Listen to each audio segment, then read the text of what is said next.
All right, Clear Cut 8 here. I wanted to show you the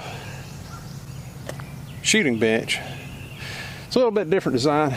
It's a three-legged shooting bench.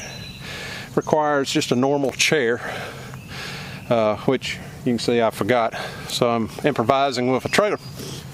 But anyway, it's all made out of 2x6s, 2x6 legs, and double plywood pressure treat up on top.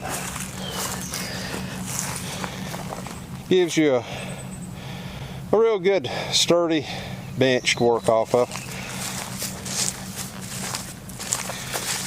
And it makes it nice and easy to build and to move.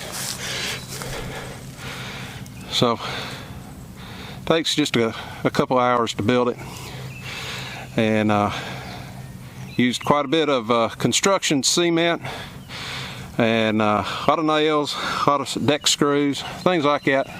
All common stuff to go together. It's basically 4 foot wide and a little over 4 foot deep and 31 inches tall when it's all finished.